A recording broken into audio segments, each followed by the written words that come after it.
Hi hello guys welcome back to Aadya colourful.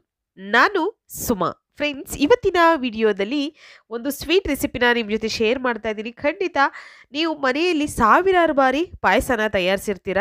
ಒಮ್ಮೆ ಈ ರೀತಿ ಪಾಯಸನ ತಯಾರಿಸಿದ್ರೆ ಖಂಡಿತ ನೀವು ಹಳೆಯ ವಿಧಾನನ ಮರ್ತೇ ಹೋಗ್ತೀರಾ ಅಂತ ಹೇಳ್ಬೋದು. ಅಷ್ಟು ಟೇಸ್ಟಿಯಾಗಿ ಮತ್ತು ತುಂಬ ಈಸಿಯಾಗಿ ಮಾಡುವಂತಹ ಒಂದು ಪಾಯಸ ರೆಸಿಪಿನ ನಿಮ್ಮ ಜೊತೆ ಶೇರ್ ಮಾಡ್ತಾ ಇದ್ದೀನಿ. ಈ ಒಂದು ಪಾಯಸ ಮಾಡೋದಕ್ಕೆ ಮೊದಲನೇದಾಗಿ ನಾನು ಒಂದು ಪ್ಯಾನಿಗೆ 2 ಕಪ್ ಆಗುವಷ್ಟು ಹಾಲನ್ನು ತಗೊಳ್ತಾ ಇದ್ದೀನಿ.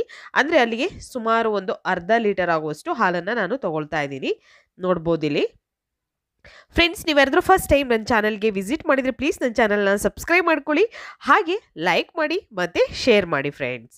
ಓಕೆ, ಈಗ ನಾನು ಅರ್ಧ ಲೀಟರ್ ಹಾಲನ್ನು ನಾನು ಈಗ ಒಲೆ ಮೇಲೆ ಅದನ್ನು ಸ್ಟವ್ ಮೇಲೆ ಇಟ್ಟಿದ್ದೀನಿ. ಸೊ ನೋಡ್ಬೋದು ನೀವು, ಹಾಲು ಒಂದು ಕುದಿ ಬರಲಿ ಅಲ್ಲಿವರೆಗೂ ನಾವು ಸ್ಟವ್ನ ಲೋ ಫ್ಲೇಮ್ ಇಟ್ಕೊಂಡು ಇದನ್ನು ಕುದಿಸ್ಕೊಳ್ಳೋಣ. ಹಾಲನ್ನು ನೋಡ್ಬೋದು ನೀವು, ಈ ಥರ ಹಾಲು ಒಂದು ಕುದಿ ಬರೋವರೆಗೂ ನಾವು ಕಾಯಬೇಕಾಗುತ್ತೆ. ನಂತರ ಇವಾಗ ನೋಡಿ, ಒಂದು ಕುದಿ ಬಂತು ಹಾಲು. ಸೊ ನಂತರ ಇವಾಗ ಸ್ವಲ್ಪ ಹಾಲನ್ನು ನಾನು ಒಂದು ಬೌಲಿಗೆ ತೆಗೆದಿಟ್ಕೊಳ್ತಾ ಇದ್ದೀನಿ. ತುಂಬಾ ಈಸಿಯಾಗಿ ಮಾಡ್ಬೋದು. ಖಂಡಿತ ಯಾವುದೇ ಹಬ್ಬಗಳಲ್ಲಾಗಲಿ ಅಥವಾ ನಿಮಗೆ ಏನಾದರೂ ಸ್ವೀಟ್ ತಿನ್ನಬೇಕು ಅನ್ನಿಸ್ದಾಗಲಿಲ್ಲ, ಖಂಡಿತ ಈ ರುಚಿಯಾಗಿರುವಂಥ ಒಂದು ಪಾಯಸನ ತಯಾರಿಸ್ಬೋದು. ಜಾಸ್ತಿ ಟೈಮ್ ಕೂಡ ತಗೊಳ್ಳೋದಿಲ್ಲ, ತುಂಬಾ ಬೇಗ ಆಗುವಂತಹ ಒಂದು ರೆಸಿಪಿ. ಈಗ ನಾವು ಇಲ್ಲಿ ಮೇಯ್ನಾಗಿ ತಗೊಳ್ತಾ ಇರೋದು ಅನ್ನ. ಸೊ ನೋಡ್ಬೋದು, ಖಂಡಿತ ನಾವೆಲ್ಲ ಪಾಯಸ ಮಾಡಬೇಕಾದ್ರೆ ಅಕ್ಕಿಯನ್ನು ಉಪಯೋಗಿಸಿ ನಾವು ಪಾಯಸನ ಮಾಡಿರ್ತೀವಿ. ಆದರೆ ನಾನು ಇವತ್ತು ತಯಾರಿಸ್ತಿರುವಂತಹ ಒಂದು ಪಾಯಸದಲ್ಲಿ 1 ಕಪ್ ಆಗುವಷ್ಟು ಅನ್ನ ತಗೊಳ್ತಾ ಇದ್ದೀನಿ. ನಾವು ಊಟಕ್ಕೆ ರೆಡಿ ಮಾಡಿರ್ತೀವಲ್ಲ ಅನ್ನ, ಸೊ ಆ ಅನ್ನವನ್ನು ತಗೊಳ್ತಾ ಇದ್ದೀನಿ. 1 ಕಪ್ ಆಗುವಷ್ಟು ಅನ್ನನ ನಾನು ಈ ಒಂದು ಹಾಲಿಗೆ ಹಾಕ್ಕೊಳ್ತಾ ಇದ್ದೀನಿ. ಸೊ ಇವಾಗ ಇದನ್ನು ಮಿಕ್ಸ್ ಮಾಡ್ಕೊಂಡ ನಂತರ ನಾವು ಇದನ್ನು ಸ್ಟವ್ನ ಲೋ ಫ್ಲೇಮಲ್ಲೇ ಇಟ್ಕೊಂಡು ಸುಮಾರು ಒಂದು 5 ನಿಮಿಷದವರೆಗೂ ಚೆನ್ನಾಗಿ ಇದನ್ನು ಕುದಿಸ್ಬೇಕಾಗುತ್ತೆ. ನೋಡಿ, ಈ ರೀತಿ ನಾವು ಅನ್ನನ ಹಾಲಲ್ಲಿ ಚೆನ್ನಾಗಿ ಬೇಯಿಸ್ಕೋಬೇಕು. ನಾವು ಸಪ್ರೇಟಾಗಿ ತೆಗೆದಿರೋಂತಹ ಹಾಲಲ್ಲಿ 2 ಟೇಬಲ್ ಸ್ಪೂನ್ ಆಗುವಷ್ಟು ಬಾದಾಮ್ ಪೌಡರ್ನ ಹಾಕ್ಕೊಳ್ತಾ ಇದ್ದೀನಿ. ಯಾವುದೇ ಬ್ರ್ಯಾಂಡಿದ್ದಾಗಲಿ ನೀವು ಹಾಕ್ಕೊಳ್ಬೋದು. ಸೊ ಇಲ್ಲಿ ನಾನು 2 ಟೇಬಲ್ ಸ್ಪೂನ್ ಆಗುವಷ್ಟು ಬಾದಾಮ್ ಪೌಡರ್ನ ಹಾಲಿಗೆ ಹಾಕಿದ ನಂತರ ಇದನ್ನು ಚೆನ್ನಾಗಿ ಮಿಕ್ಸ್ ಮಾಡ್ತೀನಿ.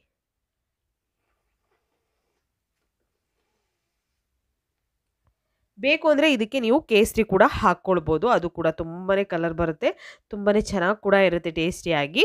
ಸೊ ಇವಾಗ ನೋಡ್ಬೋದು, ನೋಡಿ ಎಷ್ಟು ಚೆನ್ನಾಗಿ ಬೆಂದಿದೆ ಅಂತ ಹೇಳಿ. ಹಾಲು ಇನ್ನೂ ಸ್ವಲ್ಪ 1/4% ಹಾಲಿದೆ ಅಷ್ಟೇ. ನಮಗೆ ಗಟ್ಟಿಯಾಗಿ ಬೇಕು ಅಂದರೆ ಖಂಡಿತ ಈ ಥರ ನೀವು ಮಾಡ್ಕೋಬೋದು. ತೆಳ್ಳಗೆ ಬೇಕು ಅಂತಂದರೆ ಇನ್ನೂ ಸ್ವಲ್ಪ ಹಾಲು ಇದ್ದ ಹಾಗೇ ನೀವು ಸ್ಟವ್ನ ಆಫ್ ಮಾಡಬೇಕಾಗುತ್ತೆ. ಸೊ ಇವಾಗ ಸಕ್ಕರೆ ಹಾಕ್ಕೊಳ್ತಾ ಇದ್ದೀನಿ. ಇದಕ್ಕೆ ನೋಡಿ, 1 ಕಪ್ ಆಗೋಷ್ಟು ಸಕ್ಕರೆನ ಹಾಕ್ಕೊಳ್ತಾ ಇದ್ದೀನಿ. ನಿಮ್ಮ ರುಚಿಗೆ ಅನುಗುಣವಾಗಿ ನೀವು ಸಕ್ಕರೆನ ಉಪಯೋಗಿಸ್ಬೋದು ಫ್ರೆಂಡ್ಸ್. ಓಕೆ, ಸೊ ಇವಾಗ ಸಕ್ಕರೆ ಹಾಕಿದ ನಂತರ ಇದಕ್ಕೆ ಬೇಕು ಅಂದರೆ ನೀವು ಬೆಲ್ಲ ಕೂಡ ಹಾಕ್ಕೊಳ್ಬೋದು. ನಾನು ಇಲ್ಲಿ ಸಕ್ಕರೆನ ಹಾಕಿ ನಿಮಗೆ ಪಾಯಸ ಮಾಡುವಂಥ ವಿಧಾನ ತಿಳಿಸ್ಕೊಡ್ತಾ ಇದ್ದೀನಿ. ನೀವು ಸಕ್ಕರೆ ಬದಲು ಬೆಲ್ಲ ಕೂಡ ಹಾಕ್ಕೊಳ್ಬೋದು. ಈಗ ಚೆನ್ನಾಗಿ ಮಿಕ್ಸ್ ಮಾಡ್ಕೊಳ್ಳೋಣ. ನೋಡಿ, ಮಿಕ್ಸ್ ಮಾಡಿದ ನಂತರ ಇವಾಗ ಬಾದಾಮ್ ಪೌಡರ್ನ ನಾವು ಹಾಲಿಗೆ ಹಾಕಿ ಮಿಕ್ಸ್ ಮಾಡಿದ್ದೀವಲ್ಲ, ಆ ಒಂದು ಬಾದಾಮ್ ಮಿಲ್ಕನ್ನು ಹಾಕ್ಕೊಳ್ತಾ ಇದ್ದೀನಿ. ಇಷ್ಟನ್ನು ಹಾಕಿ ಚೆನ್ನಾಗಿ ಮಿಕ್ಸ್ ಮಾಡ್ಕೊಳ್ಳೋಣ. ಪಾಯಸ ಮಾಡೋದು ಸುಮಾರು ಟೈಪಲ್ಲಿ ನಾವು ಪಾಯಸಗಳನ್ನು ಮಾಡ್ತೀವಿ. ಖಂಡಿತ ನೀವು ಕೂಡ ಮನೆಯಲ್ಲಿ ಸಾವಿರಾರು ಬಾರಿ ಪಾಯಸನ ತಯಾರಿಸಿರ್ತೀರ, ಇಲ್ಲ ಅಂತ ಹೇಳಲ್ಲ. ಆದರೆ ಈ ರೀತಿ ಒಂದು ಸಲ ಪಾಯಸನ ತಯಾರಿಸಿ ತಿನ್ನಿ, ಎಲ್ಲರೂ ಕೂಡ ತುಂಬಾ ಇಷ್ಟಪಡ್ತಾರೆ. ಟೇಸ್ಟಿಯಾಗೂ ಇರುತ್ತೆ, ಜಾಸ್ತಿ ಟೈಮ್ ತೊಗೊಳ್ಳೋದಿಲ್ಲ ಬೇಯೋದಕ್ಕೆ. ಹಾಗಾಗಿ ತುಂಬ ಈಸಿಯಾಗಿ ಮಾಡುವಂತಹ ಒಂದು ವಿಧಾನ ಇದು. ಇವಾಗ ನಾನು ಕೆಲವೊಂದು ಡ್ರೈ ಫ್ರೂಟ್ಸನ್ನು ಹಾಕ್ಕೊಳ್ತಾ ಇದ್ದೀನಿ. ಇದಕ್ಕೆ ತುಪ್ಪ ಅಥವಾ ನಾನು ಎಣ್ಣೆ ಅಥವಾ ದಾಲ್ಡ ಯಾವುದನ್ನು ಕೂಡ ಈ ಪಾಯಸಕ್ಕೆ ಉಪಯೋಗಿಸ್ತಲೇ ಮಾಡ್ತಿರೋ ಅಂತಹದ್ದು. ಸೊ ಹಾಗಾಗಿ ಡ್ರೈ ಫ್ರೂಟ್ಸ್ನ ಹಾಗೆ ಕಟ್ ಮಾಡಿ ನಾನು ಹಾಕ್ಕೊಳ್ತಾ ಇದ್ದೀನಿ.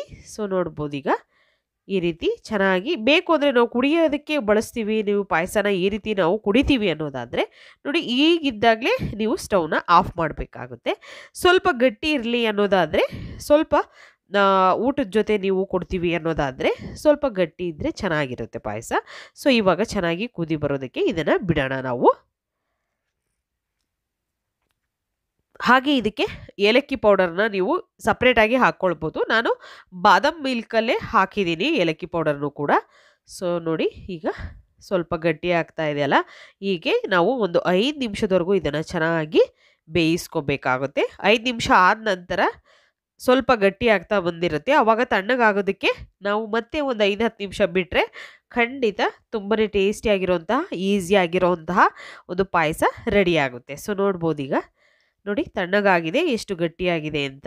ಇಷ್ಟಿದ್ರೆ ಸಾಕಾಗುತ್ತೆ, ತುಂಬ ಚೆನ್ನಾಗಿರುತ್ತೆ. ಒಂದು ಸಲ ಖಂಡಿತ ಈ ರೀತಿ ರುಚಿಯಾಗಿರುವಂಥ ಒಂದು ಅಕ್ಕಿಯ ಪಾಯಸನ ತಯಾರಿಸಿರ್ತೀರ, ಆದರೆ ರೈಸ್ ಖೀರನ್ನು ಒಂದು ಸಲ ಈ ರೀತಿ ತಯಾರಿಸಿ ತಿನ್ನಿ, ತುಂಬಾ ಟೇಸ್ಟಿಯಾಗಿರುವಂತಹ ಅನ್ನದ ಒಂದು ಪಾಯಸ ಇದು. ಸೊ ಈಗ ಇದ್ರ ಮೇಲೆ ಕೆಲವೊಂದು ಡ್ರೈ ಫ್ರೂಟ್ಸ್ಗಳನ್ನು ಹಾಕ್ಕೊಳ್ತೀನಿ. ಬಾದಾಮು, ಗೋಡಂಬಿ, ಪಿಸ್ತಾನ ಉಪಯೋಗಿಸ್ತಾ ಇದ್ದೀನಿ. ದ್ರಾಕ್ಷಿ ಬೇಕು ಅಂದರೂ ಕೂಡ ಹಾಕ್ಕೊಳ್ಬೋದು ನೀವು.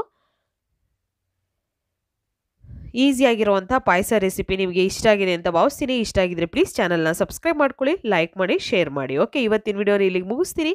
ಬಾಯ್, ಸಿ ಯು.